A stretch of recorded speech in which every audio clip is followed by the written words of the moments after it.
The Super Bowl featured two three-star quarterbacks. As a refresher, we rank 32 five-stars to mimic the 32 picks in the first round of the NFL draft. 4 stars, also players we think will be drafted one day. So do those two signal callers signal an overemphasis on the importance of stars?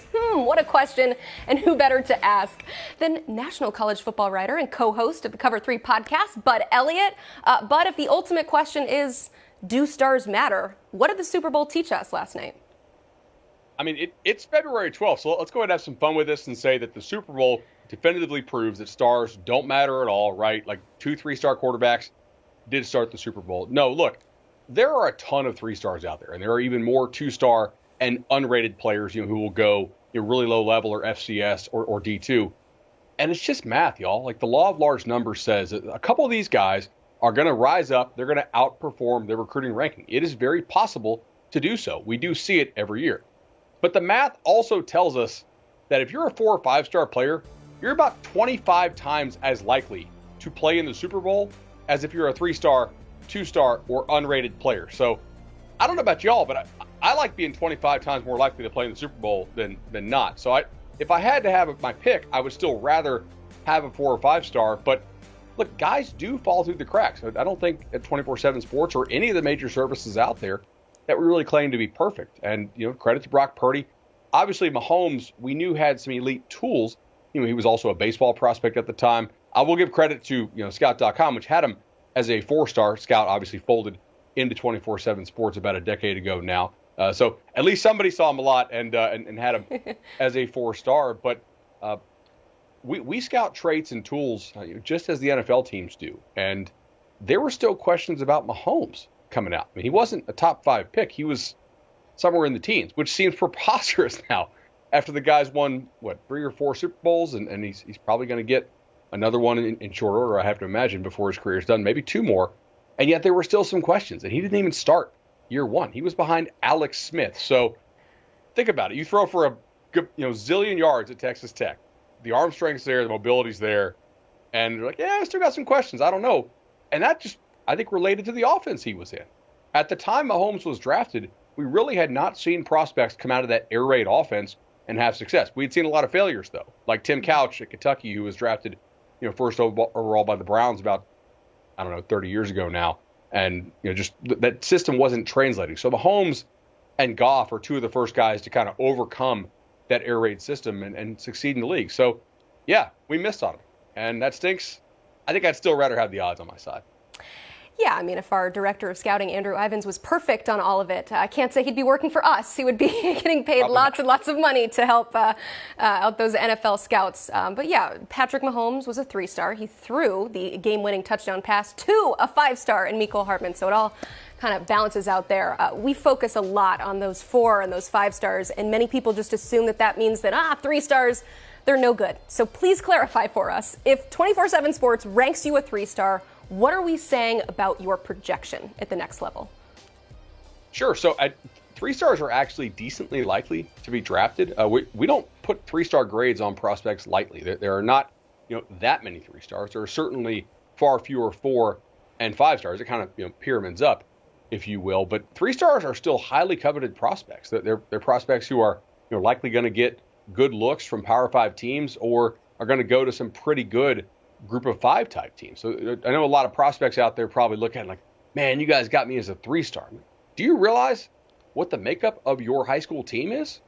3-star very, very likely is probably the highest rated prospect on any given high school team with very few exceptions out there in the country. So 3-star is not a bad grade at all. And I like that graphic, but it also shows the need to balance your roster with elite talents and then also some cheap talents, because unlike college football, in the NFL, they have the salary cap. So Kansas City used to be loaded with studs at the receiver position, and then they had to pay Patrick Mahomes. So they're like, all right, we got to kind of just piece the thing together, not with scrubs per se, but guys who can come cheap. Maybe they have a flaw. Like Mecole Hardman was a 5-star.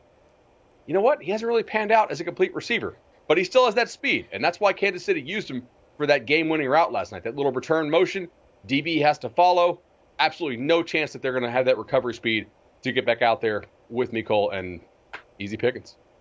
Yeah, and he had that speed in high school as well, which is why it's all a projection. I I predicted that this was going to happen. My producer is asking you to hit that like button if you have not already, but I'm sure that you have. I hit it. It's very easy. It just looks like a thumbs up. Go ahead. But we're going to continue our conversation because I love this little nugget. The highest ranked quarterback prospect in the Super Bowl last night was the guy who threw the first touchdown pass of the game, and that was Niners wide receiver Juwan Jennings. So with that as the backdrop, what makes quarterbacks just so difficult to project to the next level?